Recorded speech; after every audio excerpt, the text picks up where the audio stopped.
بسم اللہ الرحمن الرحیم۔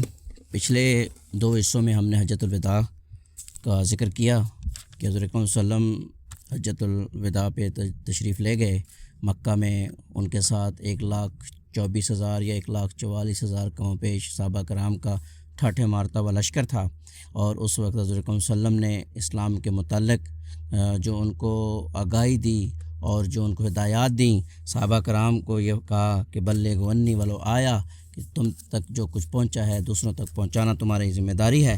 اب اس کے بعد حضور اکرم صلی اللہ علیہ وسلم 14 ذی الحجہ کو وہاں سے پھر واپس تشریف لائے مدینہ کی طرف۔ تو اب ہم آگے ذکر کریں گے آخری فوجی مہم۔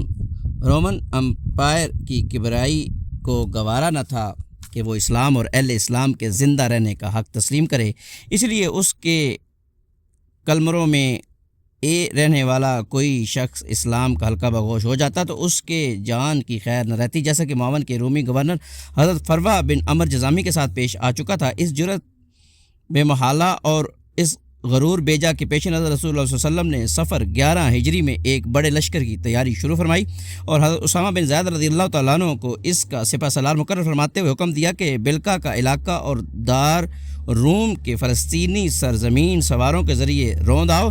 اس کارروائی کا مقصد یہ تھا کہ رومیوں کو خوف زدہ کرتے ہوئے ان کی حدود پر واقع عرب قبائل کا اعتماد بحال کیا جائے، اور کسی کو یہ تصور کرنے کی گنجائش نہ دی جائے کہ کلیسا کے تشدد پر کوئی باز پرس کرنے والا نہیں، اور اسلام قبول کرنے کا مطلب صرف یہ نہیں کہ اپنی موت کو دعوت دی جا رہی ہے۔ اس موقع پر کچھ لوگوں نے سپہ سالار کی کم عمری کو نکتہ چینی کا نشانہ بنایا اور اس مہم کے اندر شمولیت میں تاخیر کی۔ اس پر رسول صلی اللہ علیہ وسلم نے فرمایا کہ اگر تم لوگ ان کی سپہ سالاری پر تانہ زنی کر رہے ہو تو ان سے پہلے ان کے والد کی سپہ سالاری پر بھی تانہ زنی کر چکے ہو،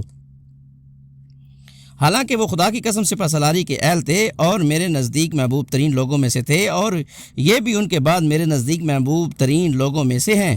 12 صحابہ کرام حضرت اسامہ رضی اللہ تعالیٰ عنہ کے گردا گرد جمع ہو کر ان کے لشکر میں شامل ہو گئے، اور لشکر روانہ ہو کر مدینہ سے 3 میل دور مقام جرف میں خیمہ زن بھی ہو گیا، لیکن رسول صلی اللہ علیہ وسلم کی بیماری کے متعلق تشویشناک خبروں کے سبب آگے نہ بڑھ سکا، بلکہ اللہ کے فیصلے کے انتظار میں وہیں ٹھہرنے پر مجبور ہو گیا، اور اللہ کا فیصلہ یہ تھا کہ یہ لشکر حضرت ابوبکر صدیق رضی اللہ تعالیٰ عنہ کے دور خلافت کی پہلی فوجی مہم قرار پائے۔ اس کے ساتھ ہی ابھی آگے ہم ذکر کریں گے حیات طیبہ کا آخری باب۔ رفیق اعلیٰ کی جانب الوداعی آثار جب دعوت دین مکمل ہو گئی اور عرب کی نکیل اسلام کے ہاتھ میں آ گئی تو رسول صلی اللہ علیہ وسلم کے جذبات و احساسات، احوال و ظروف اور گفتار و کردار سے ایسی علامات نمودار ہونا شروع ہوئیں جن سے معلوم ہوتا تھا کہ اب آپ صلی اللہ علیہ وسلم اس حیات مستعار کو اور اس جہان فانی کے باشندگان کو الوداع کہنے والے ہیں۔ مثلا آپ صلی اللہ علیہ وسلم نے رمضان 10 ہجری میں 20 دن اعتکاف فرمایا، جبکہ ہمیشہ 10 ہی دن اعتکاف فرمایا کرتے تھے۔ جب پھر حضرت جبرائیل علیہ السلام نے آپ صلی اللہ علیہ وسلم کو اس سال 2 مرتبہ قرآن کا دور کرایا، جبکہ ہر سال ایک ہی مرتبہ دور کرایا کرتے تھے۔ آپ صلی اللہ علیہ وسلم نے حجۃ الوداع میں فرمایا، مجھے معلوم نہیں، غالباً میں اس سال کے بعد اپنے اس مقام پر تم لوگوں سے کبھی نہ مل سکوں گا۔ جمرہ عقبہ کے پاس فرمایا، مجھ سے اپنے حج کے اعمال سیکھ لو، کیونکہ میں اس سال کے بعد غالباً حج نہ کر سکوں گا۔ آپ صلی اللہ علیہ وسلم پر ایام تشریق کے وسط میں سورہ نصر نازل ہوئی، اور اس سے آپ صلی اللہ علیہ وسلم نے سمجھ لیا کہ اب دنیا سے روانگی کا وقت آن پہنچا ہے اور یہ موت کی اطلاع ہے۔ اوائل صفر 11 ہجری میں آپ صلی اللہ علیہ وسلم دامن احد میں تشریف لے گئے اور شہداء کے لیے اس طرح دعا فرمائی گویا زندوں اور مردوں سے رخصت ہو رہے ہوں۔ پھر واپس آ کر ممبر پر فروکش ہوئے اور فرمایا، میں تمہارا امیر کارواں ہوں اور تم پر گواہ ہوں، بخدا میں اس وقت اپنے حوض کوثر دیکھ رہا ہوں، مجھے زمین اور زمین کے خزانوں کی کنجیاں عطا کی گئی ہیں، اور بخدا مجھے یہ خوف نہیں کہ تم میرے بعد شرک کرو گے، بلکہ اندیشہ اس کا ہے کہ دنیا کے بارے میں تنافس کرو گے۔ ایک روز نصف رات کو آپ صلی اللہ علیہ وسلم بقیع تشریف لے گئے اور اہل بقیع کے لیے دعائے مغفرت کی۔ فرمایا، اے قبر والو، تم پر سلام، لوگ جس حال میں ہیں اس کے مقابل تمہیں وہ حال مبارک ہو جس میں تم ہو۔ فتنے تاریک رات کے ٹکڑوں کی طرح ایک کے پیچھے ایک چلے آ رہے ہیں، اور بعد والا پہلے والے سے زیادہ برا ہے۔ اس کے بعد یہ کہہ کر اہل قبور کو بشارت دی کہ ہم بھی تم سے آ ملنے والے ہیں۔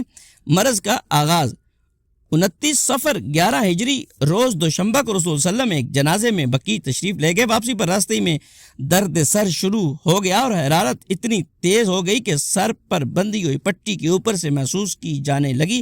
یہ آپ صلی اللہ علیہ وسلم کے مرض الموت کا آغاز تھا۔ آپ صلی اللہ علیہ وسلم نے اس حالت میں مرض میں 11 دن نماز پڑھائی۔ مرض کی کل مدت 13 یا 14 دن تھی۔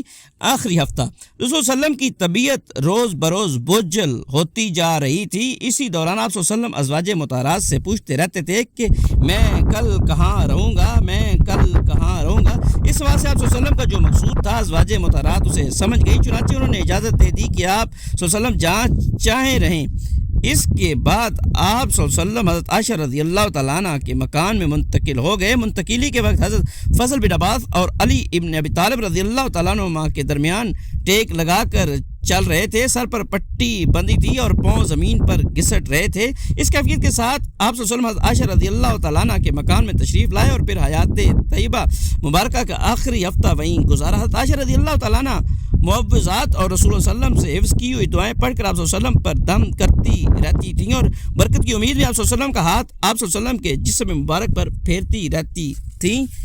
وفات سے 5 دن پہلے روز چہار شنبہ بدھ کو جسم کی حرارت میں مزید شدت آ گئی، جس کی وجہ سے تکلیف بھی بڑھ گئی اور غشی تاریک ہو گئی۔ آپ صلی اللہ علیہ وسلم نے فرمایا مجھ پر مختلف کنوؤں کے 7 مشکیزیں بہاؤ تاکہ میں لوگوں کے پاس جا کر وصیت کر سکوں۔ اس کی تکمیل کرتے ہوئے آپ صلی اللہ علیہ وسلم کو ایک لگن میں بٹھا دیا گیا۔ آپ صلی اللہ علیہ وسلم کے اوپر اتنا پانی ڈالا گیا کہ آپ صلی اللہ علیہ وسلم بس کہنے لگے۔ اس وقت آپ صلی اللہ علیہ وسلم کی کچھ تخفیف محسوس کی اور مسجد میں تشریف لے گئے۔ سر پر پٹی بندھی ہوئی تھی، ممبر پر فروکش ہوئے اور بیٹھ کر خطبہ دیا۔ صحابہ کرام گردا گرد جمع تھے۔ فرمایا یہود و نصارہ پر اللہ کی لعنت کہ انہوں نے اپنے انبیاء کی قبروں کو مساجد بنایا۔ ایک روایت میں ہے کہ یہود و نصارہ پر اللہ کی مار کہ انہوں نے اپنے انبیاء کی قبروں کو مسجد بنا لیا۔ آپ صلی اللہ علیہ وسلم نے یہ بھی فرمایا تم لوگ میری قبر کو بت نہ بنانا، اس کی پوجا نہ کرنا۔ پھر آپ صلی اللہ علیہ وسلم نے اپنے آپ کو قصاص کے لیے پیش کیا اور فرمایا میں نے کسی کی پیٹھ پر کوڑا مارا ہو تو یہ میری پیٹھ حاضر ہے، وہ بدلہ لے لے،